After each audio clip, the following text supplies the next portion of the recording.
Life டிவைன்ல book 2 chapter 16 பார்த்து கொண்டிருக்கின்றோம். அதன் தலைப்பு the integral knowledge and the aim of life, 4 theories of existence.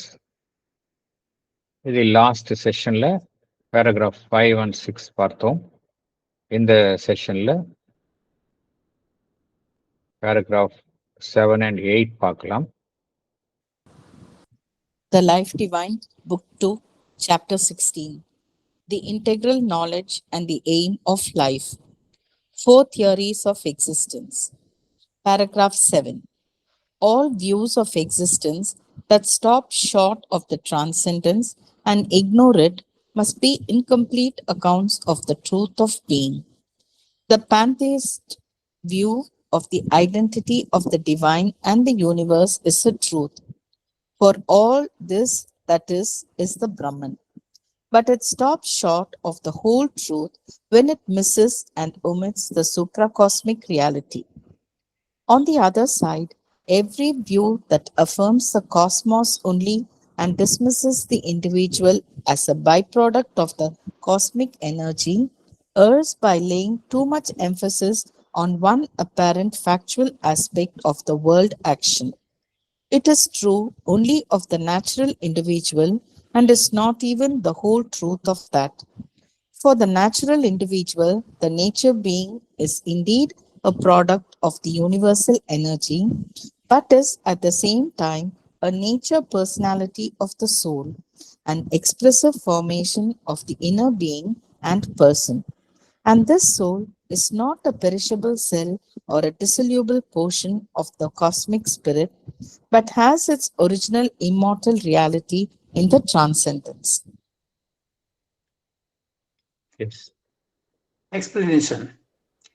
There are views of existence that do not take into account the supracosmic or transcendent divine. There is no divine reality beyond this universe. Such views must be incomplete accounts of the truth of being. This pantheistic views takes its stand that God exists in and is the same as all things, animals, and people within the universe. It sees the universe as God and not God as universe. It is an error because the divine is more than this outer manifestation and cannot be known by it alone. The pantheistic view is based on the fact that there is identity of the divine and the universe. The divine and the universe are one. It is a truth because all that is the Brahman. But it misses and omits the supracosmic reality, thereby stopping short of the whole truth.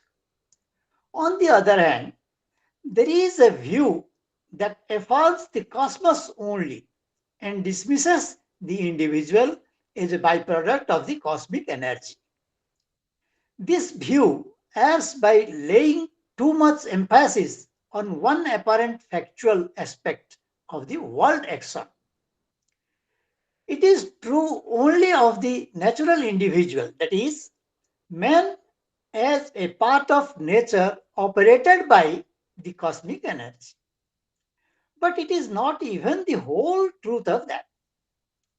The natural individual, that nature being, is indeed a product of the universal energy. But it is at the same time a nature personality of the soul, that is Purusha Prakriti. It is an expressive formation of the inner being and person. This soul is not a perishable cell or a dissoluble portion of the cosmic spirit, but it has its original immortal reality in the transcendence. Thank you, sir. Thank you. நம்ம பார்த்தோம், இந்த ஒரு ஆன்மன் அப்படின்னு எடுத்துக்கிட்டா அதனுடைய total truth எப்படி இருக்கணும் அப்படின்னா, 3 உண்மைகளை அது எட்டியதாக இருக்கணும். ஒண்ணு வந்து தன்னை அறிந்து கொள்ளுதல், தான் வந்து அந்த பரம்பொருளினுடைய ஒரு அம்சம் என்பதை அறிந்து கொள்ளுதல். இரண்டாவது, இந்த பிரபஞ்சமும் அதுவும் வேறல்ல, பிரபஞ்சம் தனக்குள்ளே இருப்பது என்பதை அறிந்து கொள்ளுதல். மூன்றாவது,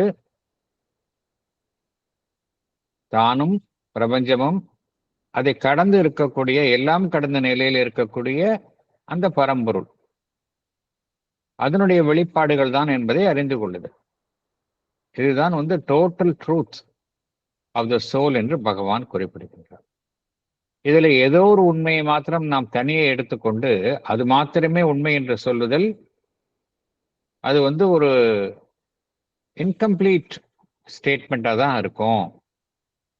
ஏன்னா நிறைய இதுல வந்து சில சில கோட்பாடுகள்ல ஏதோ ஒன்றை மாத்திரம் எடுத்துக்கொண்டு மற்றது அவர்கள் அனுமதிப்பது, ஏற்றுக்கொள்வது இல்லை. ஃபார் எக்ஸாம்பிள், சில கோட்பாடுகள்ல பார்த்தோம் அப்படின்னா அவங்க வந்து இந்த எல்லாம் கடந்த நிலையில் இருக்கக்கூடிய அந்த பரம்பொருள், இந்த சூப்ரா காஸ்மிக் டிவைன், அதை வந்து அதை அவர்கள் ஏற்றுக்கொள்வதில்லை. அது வந்து ஒரு உண்மை என்று ஏற்றுக்கொள்வது இல்லை. அவர்களை பொறுத்தவரைக்கும் இந்த பிரபஞ்சத்துக்கு அப்பாற்பட்ட நிலையில எதுவுமே இல்லை அப்படின்னு நினைக்கிறது என்பது ஒரு நிலைப்பாடு. அது வந்து ஒரு முழு உண்மையை வெளிப்படுத்தாது அப்படிங்கிறார். இது இது வந்து என்ன, இந்த நிலைப்பாடின் அடிப்படையில் பார்த்தோம் அப்படின்னா அவங்க என்ன கூறுவாங்க, இந்த பிரபஞ்சத்தை பார்க்கின்றோம், உலகத்தை பார்க்கின்றோம், இது இது காண்பதெல்லாம் தான் அந்த டிவைன் ஆஸ்பெக்ட்ஸ், காண்பதெல்லாம் வந்து அந்த ஒரு இறைவனுடைய வெளிப்பாடுகள் தானே ஒழிய, நாம் காண்பதெல்லாம் மாத்திரம்தான் இறைவனுடைய வெளிப்பாடுகளை ஒழிய இதை தாண்டி எதுவுமே இல்லை என்பதுதான் அவர்களுடைய கோட்பாடு. உலகத்தில் எவ்வளவு விஷயங்களை பார்க்கிறோம்,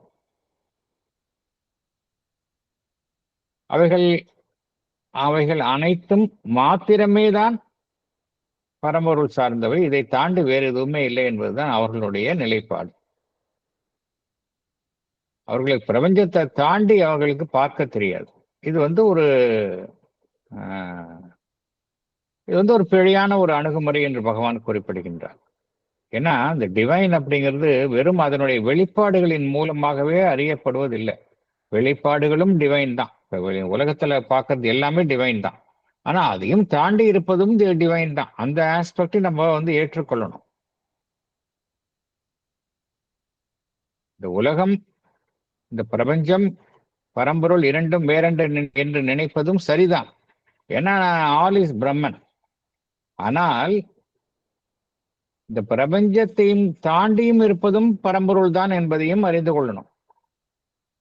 சூப்ரா காஸ்மிக் ரியாலிட்டி என்கின்ற உண்மையையும் ஒருவர் ஏற்றுக்கொள்ளத்தான் வேண்டும். அதே போல இன்னொரு கோட்பாடு நம்ம என்ன பார்த்தோம், 3 அம்சங்களும் ஏற்றுக்கொள்ளணும்னு பார்த்தோம்.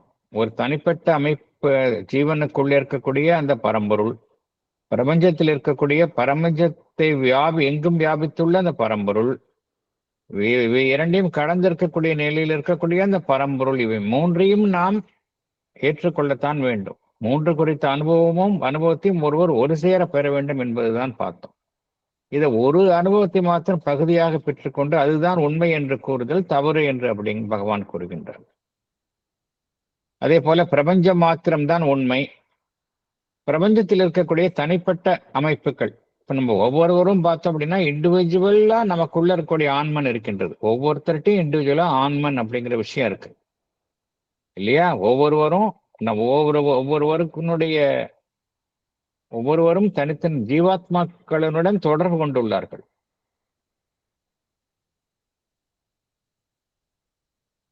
ஆனால் இதை வந்து ஒருவர் கவனத்தில் கொள்ளாமல் எல்லாரும் இந்த உலகத்தில் காணக்கூடிய எல்லா தனிப்பட்ட அமைப்புகளும் எல்லாமே இந்த பிரபஞ்சத்துல எப்படி வந்து காடுகள், மலைகள், தாவர இனங்கள், விலங்குகள் இருக்கின்றது, அதே போலத்தான் மனிதனும் தனிப்பட்ட அமைப்புகளாக அந்த பிரபஞ்சத்தினுடைய ஒரு இயற்கையின் சக்தியின் வெளிப்பாடுகளாகத்தான் அவன் காணப்படுகின்றான். Byproduct of the cosmic energy என்று சில பேர் இது ஒரு வகையான ஒரு கருத்து. இந்த கருத்து வந்து தவறு என்று பகவான் குறிப்பிடுகின்றார்.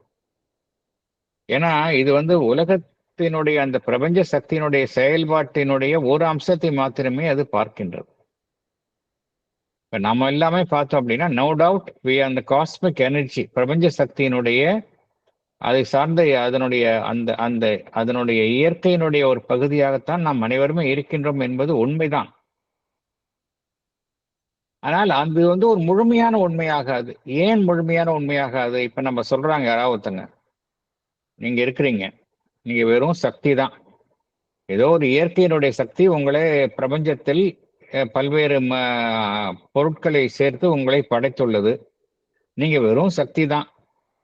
நாளைக்கு நீங்க அழிஞ்சு போயிடுவீங்க.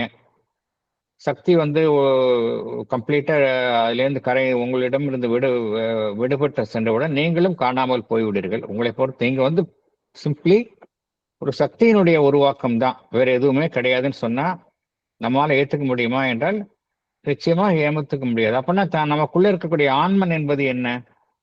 வெறும் நம்ம இயற்கையை சார்ந்த ஒரு சக்தியினுடைய ஒரு உருவாக்கமாக நாம எடுத்துக்கொண்டால் நமக்குள்ள இருக்கக்கூடிய ஆன்மன் என்பது எது? ஆன்மன் என்பது யாரால் உருவாக்கப்பட்டது? இந்த பிரபஞ்சத்தை சார்ந்த இயற்கையினால் உருவாக்கப்பட்டதா என்றால் இல்லை. நம்மளுடைய உடல், மனம், அந்த பிராணமயம் இதெல்லாம் வேண்டுமானால் அந்த யூனிவர்சல் எனர்ஜியோடைய ஒரு அம்சமாக இருக்கலாம். ஆனால் நமக்குள்ள இருக்கக்கூடிய ஆன்மன் பார்த்தோம் அப்படின்னா, ஆன்மன் இந்த பரம்பொருளினுடைய வெளிப்பாடு. பரம்பொருள் தான் இந்த நம்மளுக்கு இருக்கக்கூடிய ஆன்மனாக வீற்று இருக்கின்றான். அதனால இதுக்கு நம்மளுடைய சோர்ஸ் டிவைன் தானே ஒழிய சோர்ஸ் பிரபஞ்சம் கிடையாது. அதை புரிஞ்சுக்கணும். நோ டவுட் நம்மளுடைய ஒரு part it belongs to the cosmos.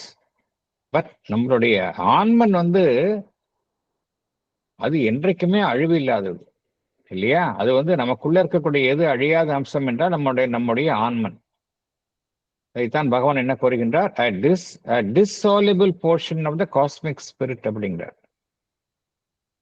அது மாத்திரமல்ல, it has its original immortal reality in the transcendence. எல்லாம் கடந்த நிலையில இருக்கக்கூடிய பரம்பொருள்ல தான் அதனுடைய ஆதியான சாஸ்வதத்தன்மை இருக்கின்றது அப்படிங்கிறார். ஸோ நம்ம எல்லோருமே பார்த்தோம், நம்மளுடைய கோர்ல பார்த்தோம் அப்படின்னா இந்த பரம்பொருள் தான் நமக்கு ஆதியா இருக்கின்றது. அதனால் நாம் அனைவருமே அழிவற்றவர்கள்.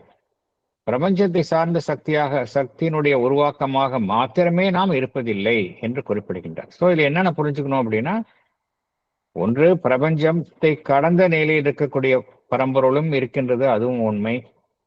பிரபஞ்சம் என்பதும் உண்மை, அதுவும் பரம்பொருளினுடைய வெளிப்பாடு. பிரபஞ்சத்தில் இருக்கக்கூடிய ஒவ்வொரு தனிப்பட்ட ஜீவனும் அந்த பரம்பொருளினுடைய வெளிப்பாடு தான். இவை எதுவுமே நம்ம ஒன்றை விலக்கி மற்றொன்று மாத்திரமே உண்மை என்று கூறுவது தவறு என்று பகவான் குறிப்பிடுகின்றார். அடுத்தது போகலாம். It is a fact that the cosmic being expresses itself through the individual being, but also it is a truth that the transcendental reality expresses itself through both the individual existence and the cosmos. The soul is an eternal portion of the Supreme and not a fraction of nature. But equally, any view that sees the universe as existent only in the individual consciousness must very evidently be a fragmentary truth. It is justified by a perception of the universality of the spiritual individual and his power of embracing the whole universe in his consciousness. But neither the cosmos nor the individual consciousness is the fundamental truth of existence, for both depend upon and exist by the transcendental divine being. Thank you. Yes, madam.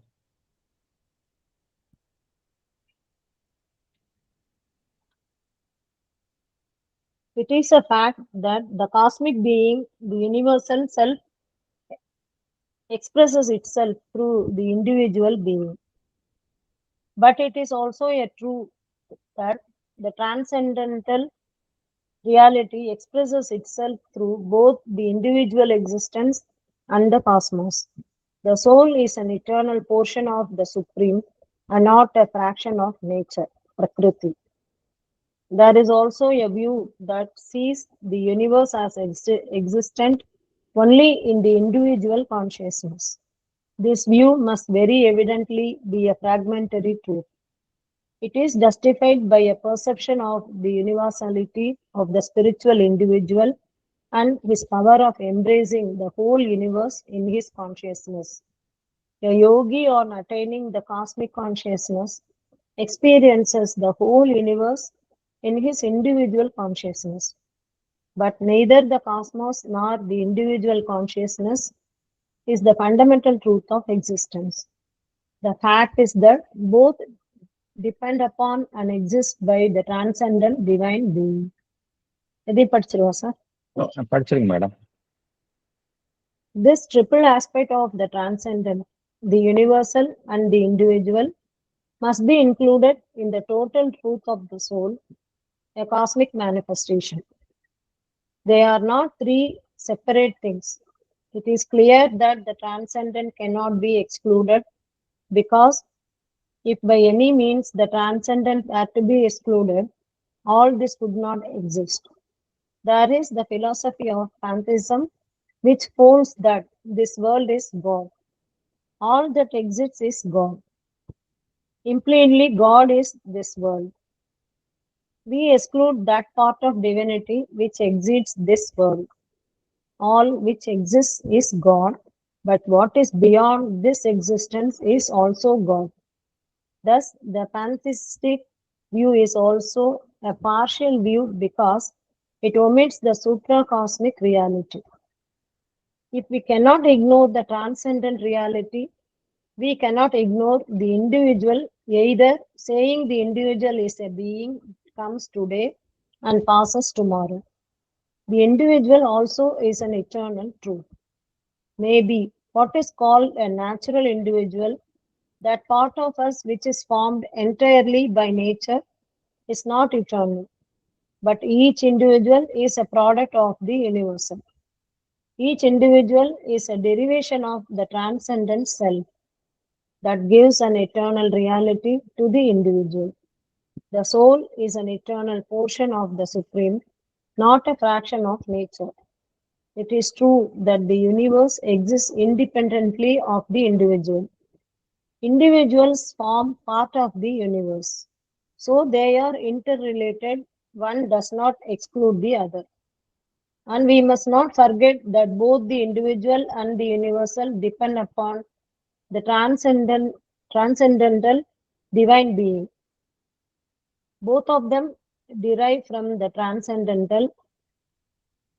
Sri M.P. Pandit talks on the life divine, volume 2, page 302. Thank you, sir. Thank you, madam.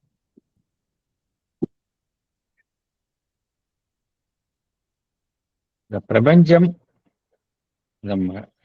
டிவைனினுடைய 3 status பார்த்தோம். ஒன்று எல்லாம் கடந்த நிலையில் இருக்கக்கூடியது, transcendental. இரண்டாவது cosmic self, பிரபஞ்சமளாவிய அந்த பரம்பொருள் நிலையிலும் பரம்பொருள் இருக்கின்றது, காஸ்மிக் பீயிங் காஸ்மிக் செல்ஃப் அல்லது யூனிவர்சல் செல்ஃப் அப்படின்னு சொல்றோம். அது எவ்வாறு தன்னை வெளிப்படுத்திக் கொள்கின்றது? ஒரு தனிப்பட்ட மனிதனின் மூலமாகத்தான் தன்னை வெளிப்படுத்திக் கொள்கின்றது. பிரபஞ்சம் தன்னை தனிப்பட்ட ஒரு மனிதனின் மூலமாகத்தான் வெளிப்படுத்திக் கொள்கின்றது. அதனால்தான் இங்கு ஸ்ரீ அன்னை என்ன கூறுகின்றார்கள் என்றால், ஏன் தனிமனிதன் அன்னையும் சரி ஸ்ரீ அரவிந்தரும் சரி ஒரு கேள்வி எழலாம். ஒரு தனி மனிதன் என்பவன் எதனால் படைக்கப்பட்டுள்ளான் இந்த உலகத்தில்? தனி மனிதன் என்பவன் எதற்காக தோன்றணும்? ஏதோ ஒரு காரணம் இருக்கணும்ல. அது ஒரு ஆக்சிடென்டா பரிணாமத்துல அப்படியே இறுதியில மனிதன் என்பவன் வந்திருக்கிறானா? ஏதாவது ஒரு நோக்கம் இருக்கின்றதா? இந்த கேள்வியை நம்ம சிந்திச்சு பார்த்தா இதற்கான விடை கிடைக்கும். எதுக்காக மனிதன் என்பவன் தோன்றணும்? என்ன காரணம் என்றால், மனிதன் என்கின்ற அமைப்பின் மூலமாகத்தான் அந்த பரம்பொருள் தன்னை மீண்டும் அடைய விரும்புகின்றது. இந்த இந்த ப- இந்த இந்த முதல்ல எப்படின்னா, முதல்ல ஆதியான நிலையில பரம்பொருள் இருக்கின்றதுன்னு பார்த்தோம்.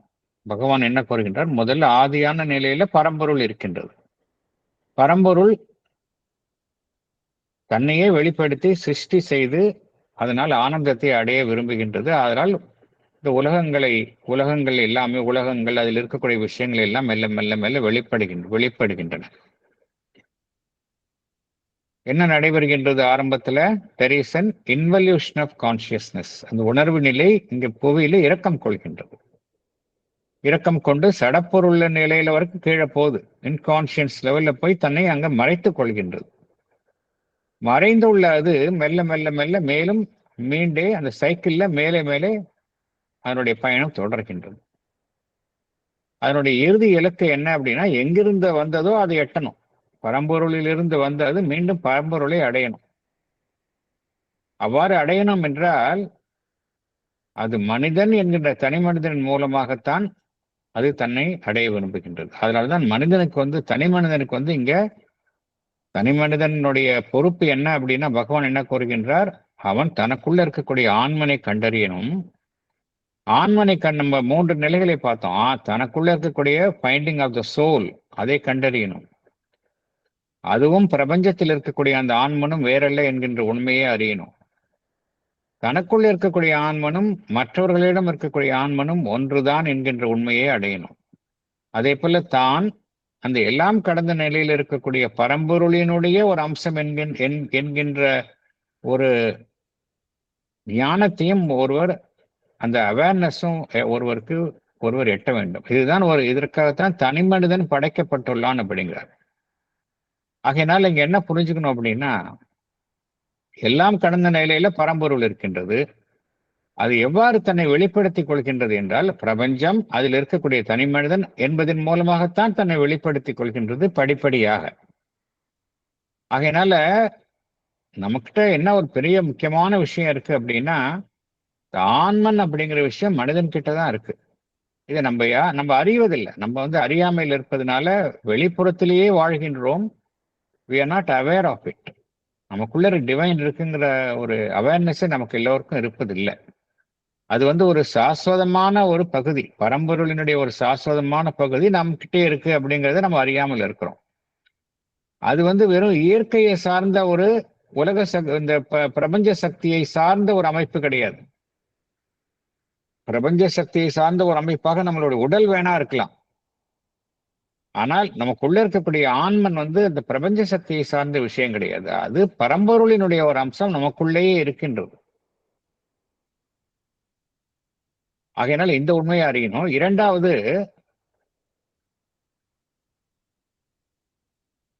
இந்த ஒரு யோகா அனுபவத்துல ஒரு முக்கியமான கட்டம் இருக்கின்றது. என்ன கட்டம் என்றால், ஒருவர் தன்னுடைய ஒரு யோகி இருக்கின்றார். அவருடைய யோக பயணத்துல தனக்குள்ள இருக்கக்கூடிய பரம்பொருளை எட்டுகின்றார். அப்புறம் தன்னுடைய உணர்வு நிலையை விரிவாக்கம் செய்கின்றார். விரிவடைய செய்து அவருடைய உணர்வு நிலையும் பிரபஞ்சத்தினுடைய உணர்வு நிலையும் இரண்டர கலக்கின்றன. அப்பொழுது அந்த யோகிக்கு இதெல்லாம், இந்த அனுபவம் எல்லாம் சாவித்திரியில் கோரப்படுகின்றது.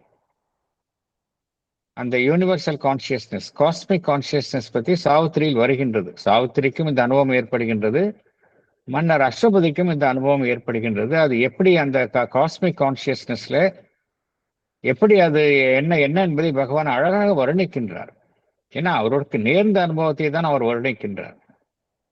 காஸ்மிக் கான்சியஸ்னஸ் ஒருவருக்கு எட்டியவுடன் என்ன அந்த யோகிக்கு என்ன ஒரு உணர்வு நிலை தோன்றும் என்றால், பிரபஞ்சமும் தானும் வேறல்ல, பிரபஞ்சம் எனக்குள்ளேயே இருப்பது என்கின்ற ஒரு உணர்வு நிலை வரும்.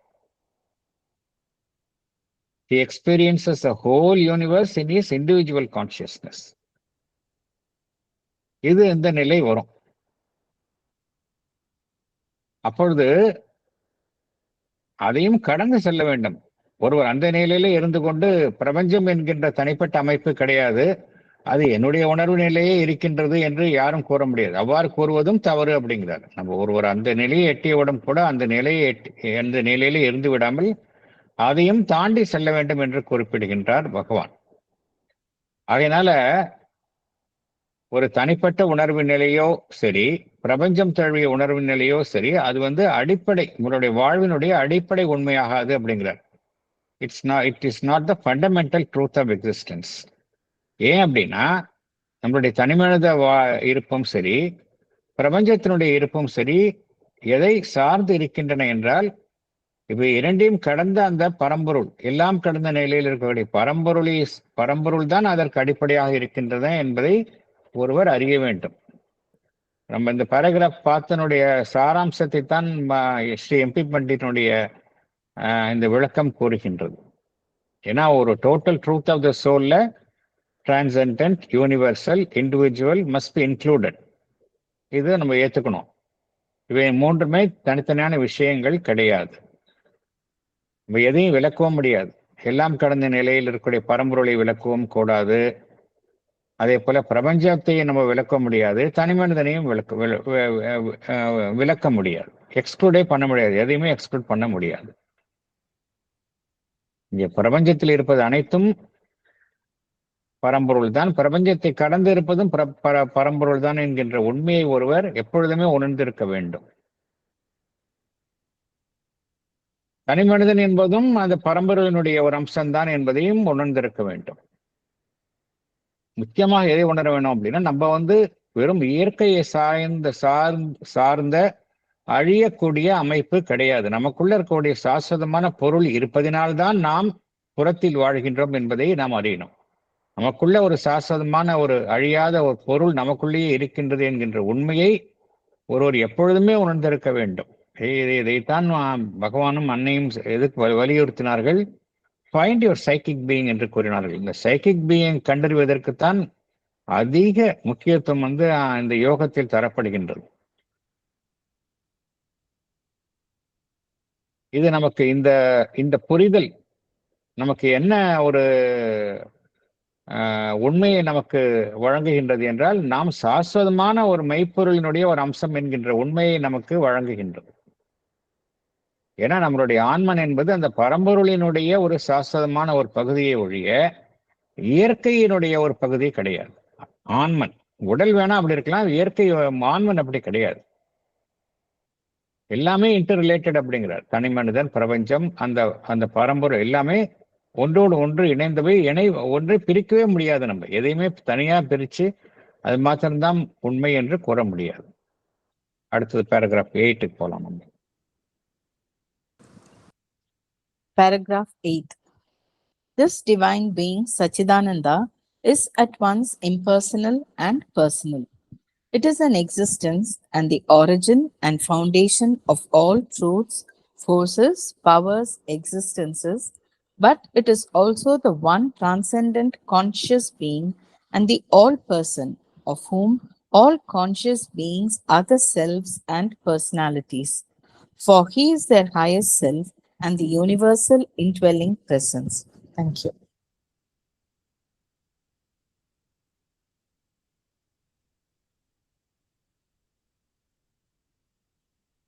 படிக்கட்டும் சார்.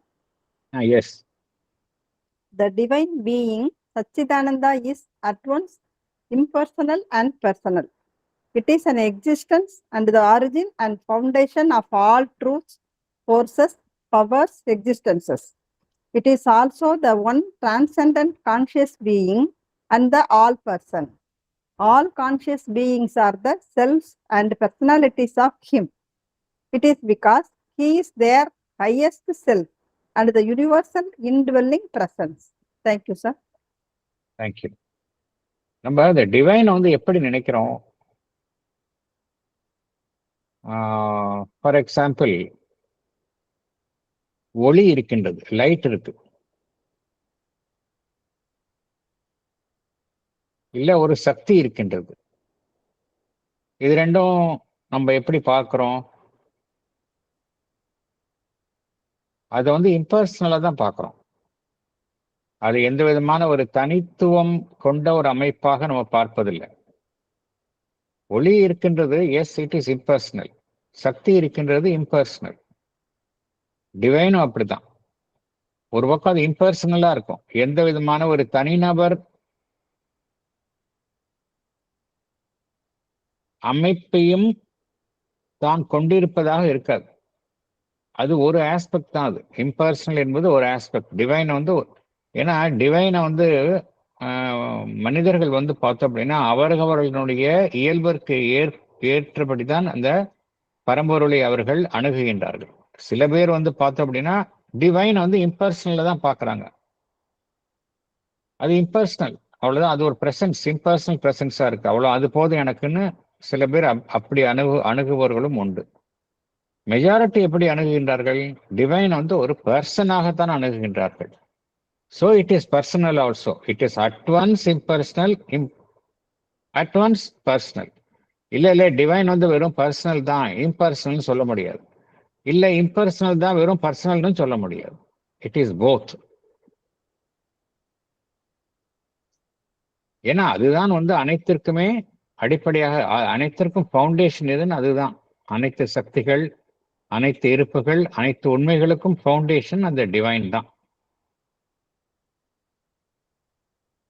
அனைத்தையும் கடந்திருக்கக்கூடிய ஒரே அமைப்பு அதுதான். அனைத்துமாக இருப்பதும் அதுதான்.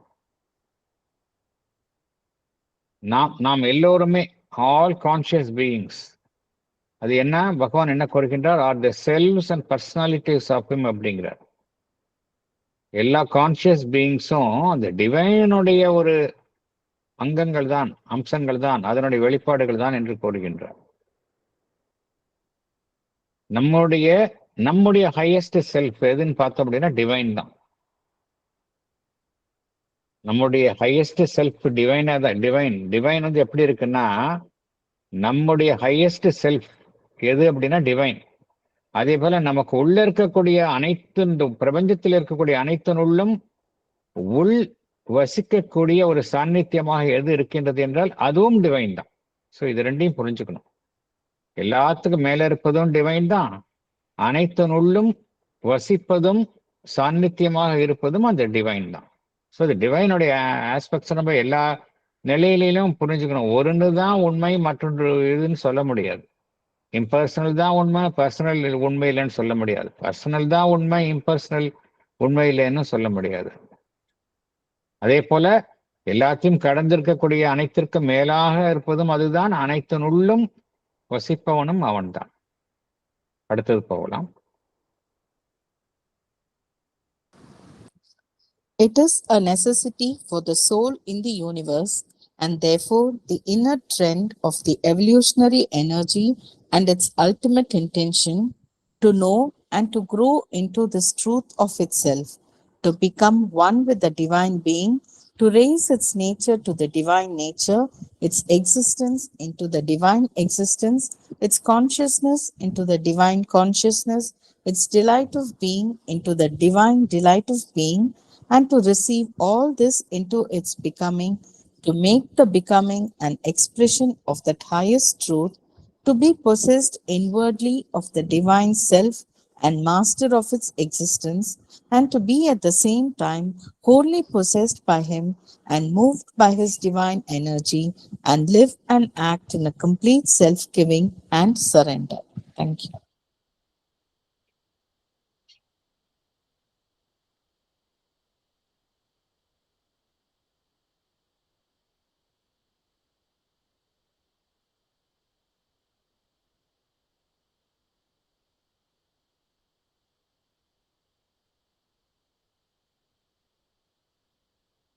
சரிங்களா? படிக்கட்டுமா சார்? படிங்க மேடம்.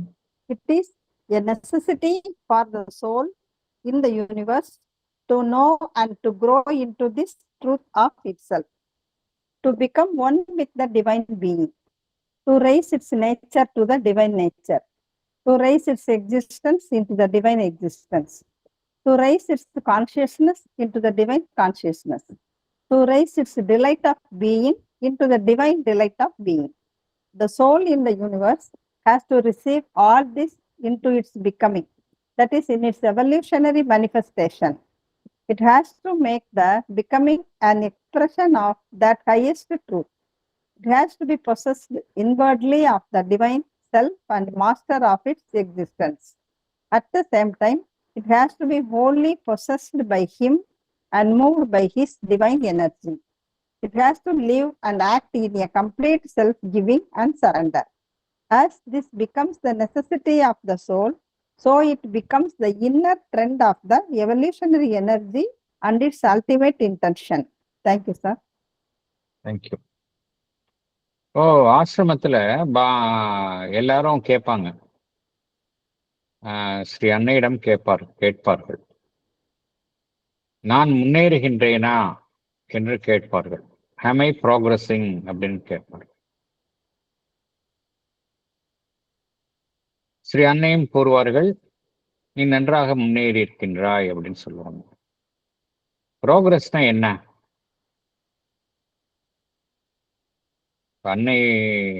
அன்னையிடம் வந்தவர்கள் எல்லாருமே எதை நம்ம எல்லாரும் ப்ரோக்ரஸ் அப்படிங்கிறோம்? இது ரொம்ப தெளிவா புரிஞ்சுக்கணும். எதை நம்ம ப்ரோக்ரஸ், முன்னேற்றம் என்று கூறுகின்றோம்? நான் முன்னேறுகின்றேனா இல்லையா அப்படிங்கிறது என்ன? முன்னேற்றம் என்றால் என்ன? வெளிப்புறத்துல நம்ம வேலையில்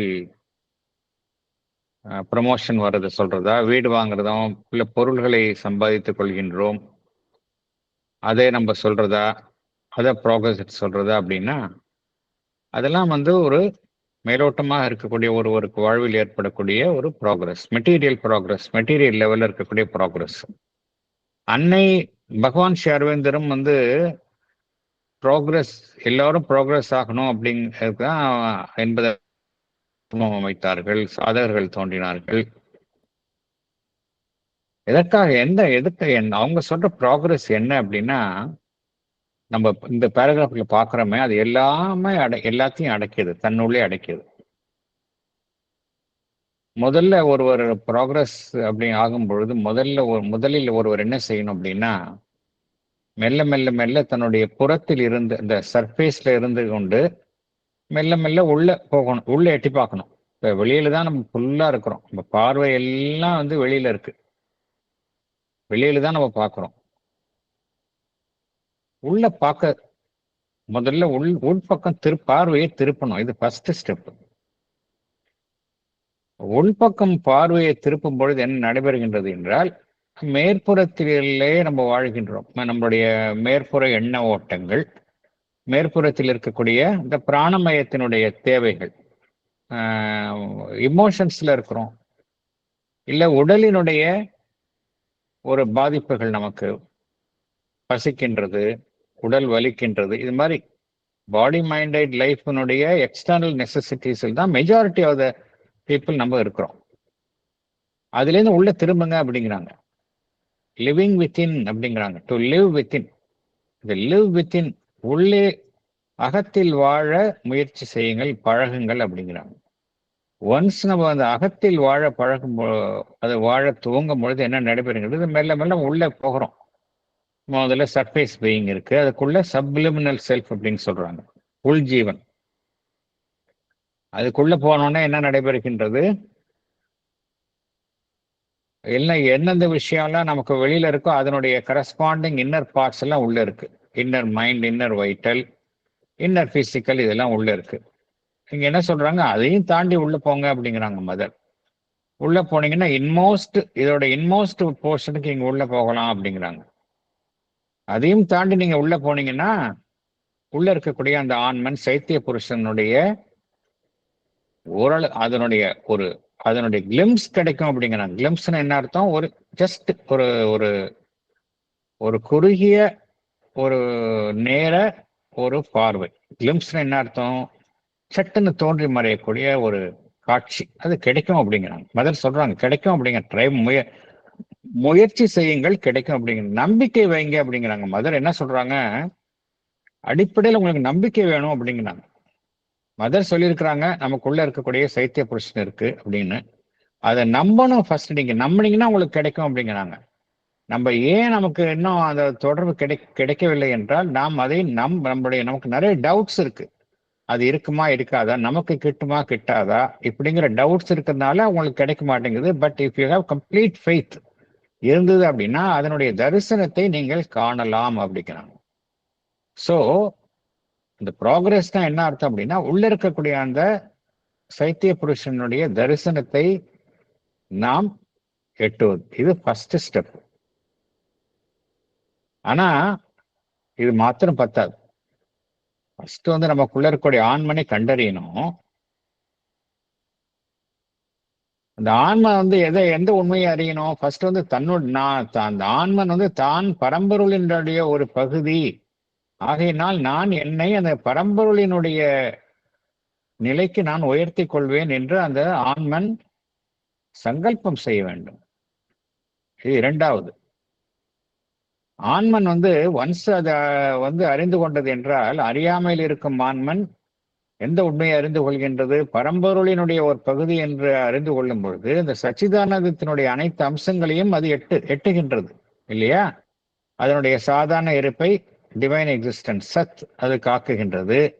சாதாரண அதனுடைய உணர்வு நிலை டிவைன் கான்சியஸ்னஸ் சித் அதற்கு உயர்த்துகின்றது.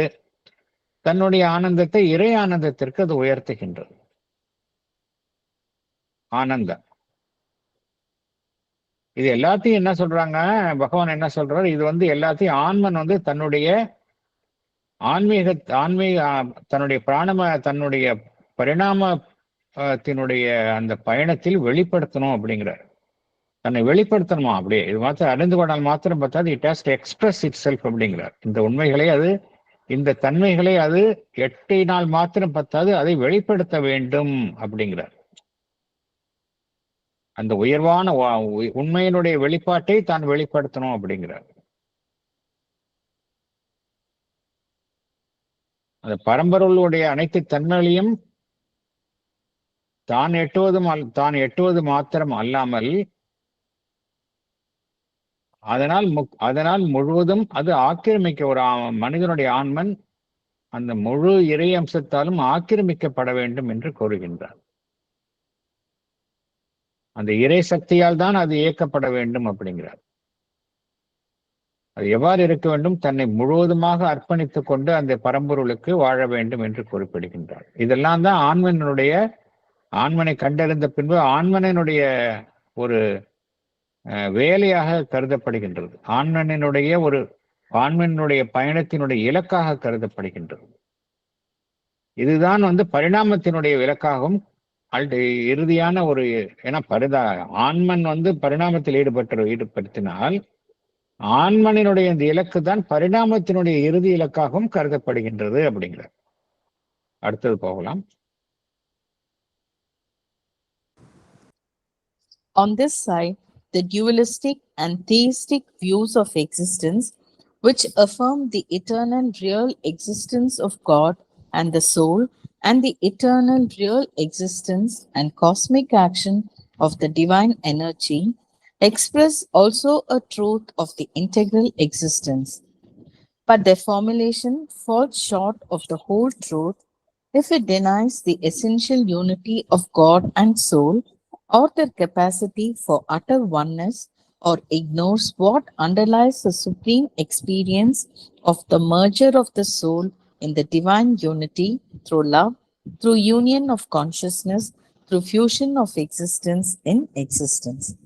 Thank you. Thank you. Explanation படிக்கிறீங்களா?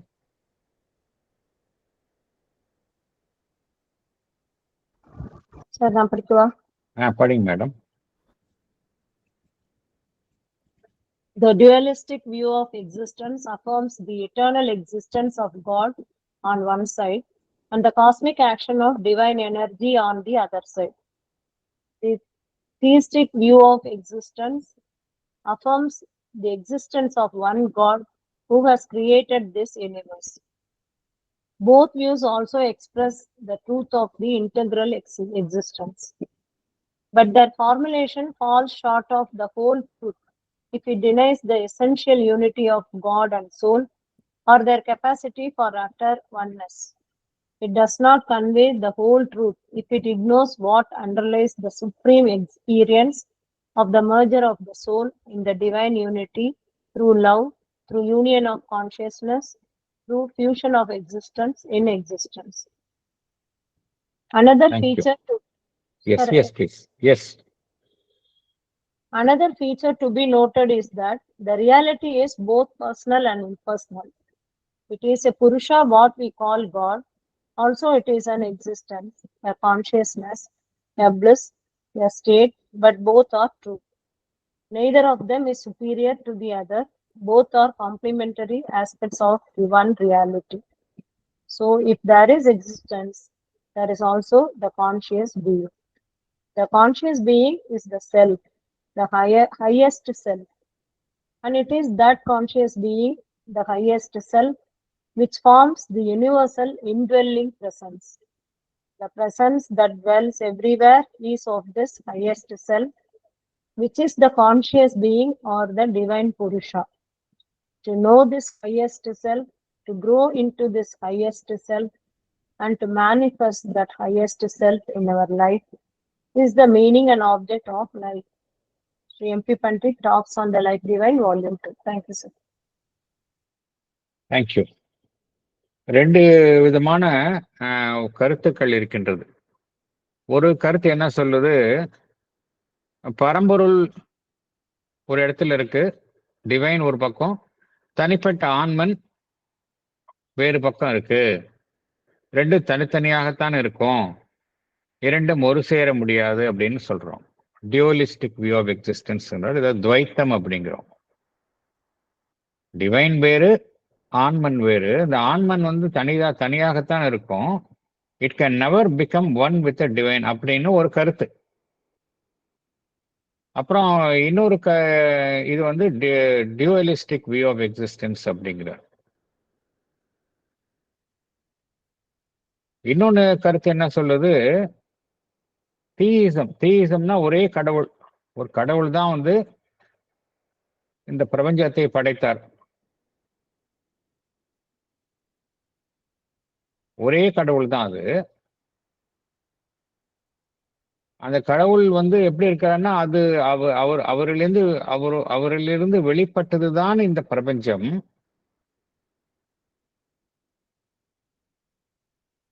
இந்த பிரபஞ்சத்திற்கு அப்பாற்பட்ட நிலையில் அவர் இருக்கின்றார், பிரபஞ்சத்திற்கு அப்பாற்பட்ட நிலையில் அவர் இருக்கின்றார் என்பது ஒரு கருத்து. ரெண்டுமே அடிப்படையில உண்மையில் பார்த்தோம் அப்படின்னா ஒரே உண்மையைத்தான் கூறுகின்றன. ஆனால் இது என்ன புரிஞ்சுக்கணும் அப்படின்னா, இதுல காணக்கூடிய பிரிவினை தான் தவறு. பரம்பொருள் வேறு, ஆன்மன் வேறு என்று நினைப்பது தவறு. நம்ம ஏற்கனவே பார்த்தோம், பரம்பொருள், இந்த பிரபஞ்சம், அதில் இருக்கக்கூடிய தனிப்பட்ட ஆன்மன் எல்லாமே ஒன்றுதான் என்பதை பார்த்தோம். இங்க ஒருமை என்கின்ற நிலைதான் உண்மை. ஆகையினால் தனியே பிரித்து பார்ப்பது தவறு. தனிப்பட்ட ஆன்மன் வேறு, பரம்பொருள் வேறு என்று பார்ப்பதும் தவறு.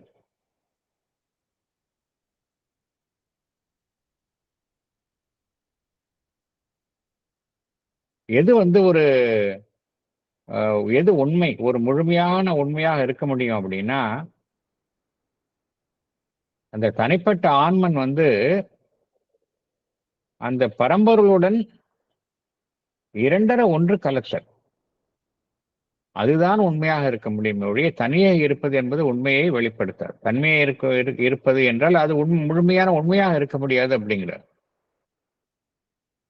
எவ்வாறு இந்த தனியாக இருக்கக்கூடிய ஆன்மன் அந்த பரம்பொருளுடன் இரண்டரை கலக்க முடியும் என்றால், through love, through union of consciousness, அந்த உணர்வு நிலையுடன் ஒன்றுபடுதல்,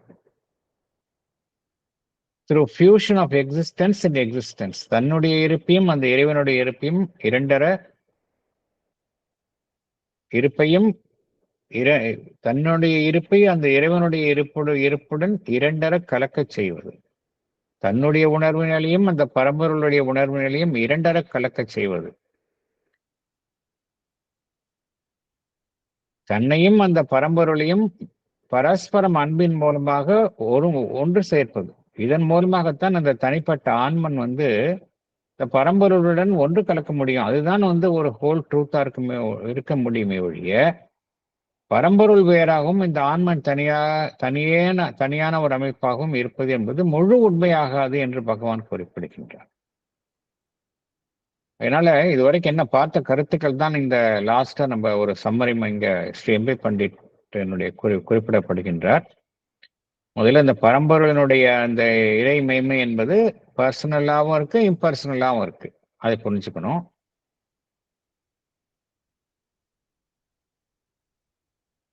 ஒரு பக்கம் அது இந்த புருஷா, வாட் வி கால் காட். மறுபக்கம் அது இருப்பாகவும் இருக்கின்றது. It is an existence. இரண்டுமே உண்மைதான். இதுல எதுவுமே சுப்பீரியர் மற்றது இன்ஃபீரியர்னு சொல்ல முடியாது. இவை இரண்டும் ஒன்றை ஒன்று சார்ந்தவை.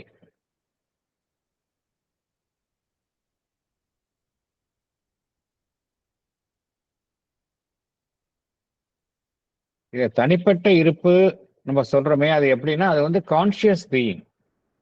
கான்சியஸ் பீயிங் தான் தனிப்பட்ட ஆன்மனாக இருக்கின்றது. தனிப்பட்ட ஆன்மனுக்கு மேல அந்த ஹையஸ்ட் செல்ஃப் இருக்கு.